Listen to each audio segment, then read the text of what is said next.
¿Sabías que el primer emperador de Roma no fue Julio César, sino su sobrino? Esos datos y más veremos en este video acerca de la tradición románica.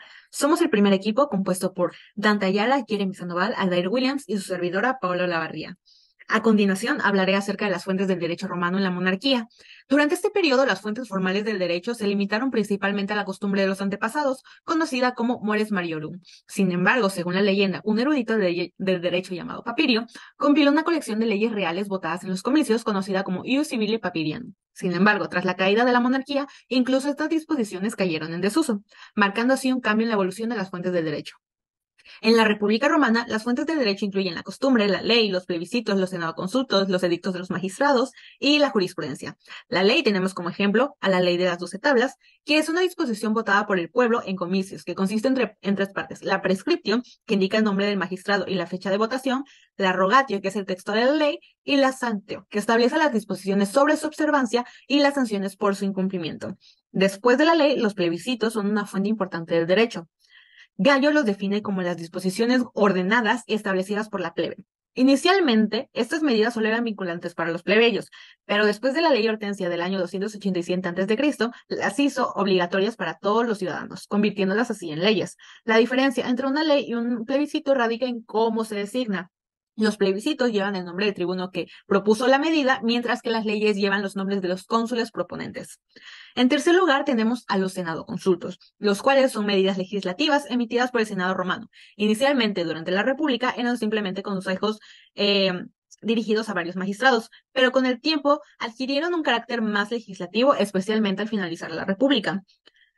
Estos se utilizaron para regular situaciones administrativas en específico. En cuarto lugar están los edictos de los magistrados, que incluyen a los pretores, ediles en Roma y gobernantes en provincias, cuya labor era administrar justicia. Estos magistrados solían publicar un edicto al inicio de su mandato, describiendo así cómo llevarían a cabo su función. Al aplicar el derecho a las situaciones específicas, los magistrados no solo interpretaban el derecho, sino que también lo complementaban y corregían según fuera necesario. Por último, la jurisprudencia comprende las opiniones omitidas emitidas por los jurisconsultos sobre diversas cuestiones planteadas por particulares o magistrados. Estos jurisconsultos interpretaron el derecho otorgándole un carácter doctrinal. Después de la República surge el Principado, en donde surgieron modificaciones en las fuentes del derecho romano en favorecimiento de la propaganda política. La ley en este periodo fue en decadencia, pero previo a esto se tuvo un amplio programa legislativo y la ley tenía un peso fuerte en las fuentes, pero más tarde fue perdiendo relevancia debido a los senadoconsultos, ya que el emperador Augusto, quien era el sobrino de Julio César, fue otorgando la función legislativa al Senado. La jurisprudencia y los edictos pretorios no sufrieron cambios en su esencia. A continuación vamos a hablar acerca del sistema en Roma. Muchas gracias. Buenos días, mi nombre es Jeremy Sandoval. Voy a hablar de los sistemas jurídicos. Primeramente, como lo menciona la profesora Consuelo Sirven en sus escritos, un sistema es un conjunto de elementos cualitativamente diversos y relacionados entre sí que se rigen por principios generales. Y entiende que un sistema jurídico se refiere al derecho nacional de un Estado, en tanto que el término de familia se refiere al conjunto de sistemas jurídicos los cuales sobrepasan las fronteras de una nación, siendo este conjunto de sistemas jurídicos una familia jurídica.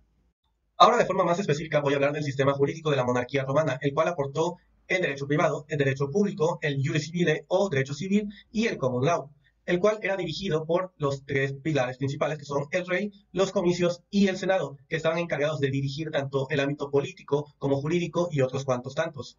Primeramente iniciamos con el rey, el cual fue designado por los comicios y ejercía el poder de por vida y de forma suprema, pasando a los comicios que eran asambleas de carácter legislativo político, que estaban integrados por todos los hombres libres capaces de portar armas, y el término proviene del comitium, lugar determinado que es el foro donde se acostumbraban a reunir. Pasando por último al Senado, que era un cuerpo de carácter consultativo que constituía un apoyo al rey, cuyos consejos cobraban a veces un carácter consultivo ascendiente, y sus miembros eran nombrados por la élite entre los hombres más sabios de la comunidad. En el periodo de la monarquía hubo 7 gobernantes con distintas atribuciones, entre ellas la creación del Senado, el impulso de la religión romana, la consolidación del poder militar, el otorgamiento de mayores facultades y un amplio número a los senadores en el Senado, y también cosas como la reforma serviana, y por último Tarquino el Soberbio, el cual fue un gobernante dictatorial y desterrado por ello.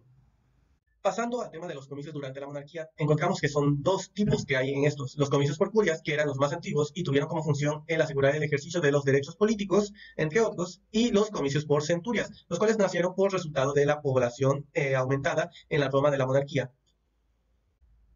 Para concluir el periodo de la monarquía, podemos denotar cómo el Senado en un principio fue un cuerpo consultativo de apoyo y asesoría a los reyes, que tenía como denominación Senado Consulta, y no fue hasta la caída de la monarquía que cuando el Senado se transformó en un órgano de gobierno de mucho poder. A continuación hablaré sobre la expansión de Roma. Como es ampliamente conocido, el periodo del Imperio Romano es una de las etapas más destacadas de la historia de Roma. Durante el lapso del año 27 a.C. hasta el año 476 vimos cómo su dominio se extendió gradualmente durante todo el Mediterráneo. Además, es importante señalar que la parte oriental de este imperio logró mantenerse resistente hasta el año de 1453. Julio César jugó un papel fundamental en este proceso, ya que su ascenso al poder marcó tanto el final de la República como el inicio del imperio. Sus acciones transmitieron un mensaje preocupante para los romanos, el cual fue que un ejército poderoso era suficiente para mantener lo que es el poder político. Por tal motivo, aunque el asesinato de César tenía la intención de restaurar lo que es la República, tuvo el efecto contrario, ya que su hijo adoptivo, Augusto, que en realidad era su sobrino, se enfrentó a Marco Antonio. En la Tercera Guerra Civil Romana, tras su victoria, Augusto se autoproclamó emperador, marcando así el comienzo oficial del imperio. Transición al Imperio Romano y su expansión. Ok, en este punto tenemos que Augusto consolidó su poder eliminando a los enemigos de Julio César y a los opositores del Senado. Una vez establecido en el poder, logró instaurar la paz en todo el imperio. Con la muerte de Augusto, se estableció un cambio significativo en Roma, el cual fue que el poder pasó a ser hereditario, ya sea por línea de sangre o por adopción, dando inicio a las dinastías. Este cambio presentó una novedad en la estructura del gobierno romano. Nerón era el último descendiente directo de Augusto, el cual este emperador simbolizó desde una perspectiva historiográfica el declive del buen gobierno. Sin embargo, también es recordado por haber construido un palacio impresionante, conocido como Domus Aurea. Roma experimentó un periodo de debilitamiento, caracterizado por la sucesión de hasta 4 emperadores en un solo año. En el año 69 después de Cristo, Vespasiano emergió como el vencedor del conflicto y estableció la dinastía Fabia, durante el cual Roma alcanzó su apogeo. Es decir, el primer emperador de esta dinastía nació fuera de Italia y logró expandir el imperio hasta su máxima extensión. Posteriormente, Adriano, conocido por ser una combinación perfecta de pensador guerrero, contribuyó al enriquecimiento del imperio a través del arte, la construcción de monumentos, mientras manejaba con firmeza los desafíos militares y las revueltas. Marco Antonio fue el último emperador que logró mantener la grandeza de Roma antes de que comenzara su declive. Sin embargo, su sucesor, Cómodo, fue conocido por su estilo de vida extravagante y su excepción de muchas luchas de gladiadores. En medio de este contexto, una guerra civil pasó a la dinastía Severa, marcando otro cambio de liderazgo imperial. Los emperadores severos tuvieron una fuerte influencia oriental en la frente a los grandes desafíos debido a las invasiones bárbaras y mostraron dependencia del ejército mucho mayor del habitual para mantener el control del imperio. Los levantamientos de los pueblos conquistados. En este punto, tenemos que los levantamientos de los pueblos conquistados, como Pálmina, causaron divisiones internas y luchas en el poder del Imperio Romano. Estos conflictos llevaron a la división del imperio en el occidente y el oriente, y luego en 4 partes. Solo Constantino logró unificarlo brevemente, trasladando la capital, Constantinopla, tras su muerte. La división entre sus hijos provocó la decadencia del imperio y en el año 476 el imperio occidental colapsó. Este colapsó definitivamente. Expansión al imperio bizantino. Ok. El Imperio Romano de Oriente, sin embargo, sobrevivió y pasó a conocerse como el Imperio Bizantino. Su caída tuvo en vigor en 1456, iniciando así un nuevo periodo de la historia, que de sus cenizas haría surgir el Renacimiento. Yo hablaré acerca del Senado romano. Para poder entender de mejor forma, tenemos que saber qué es para empezar. En palabras sencillas podemos decir que el Senado romano es un órgano de consulta, y esto también se debe a su origen, ya que antiguamente buscaban sabiduría y experiencia, y esto lo lograron consiguiendo o a través de la palabra senatus, que esta a su vez se deriva de senex, y ambas juntas hacen referencia a una asamblea de ancianos. Además de que, como dato curioso, según la tradición, el fundador de Roma, es decir, Rómulo, creó el primer senado que tenía como, en total, 100 miembros como órgano asesor del soberano.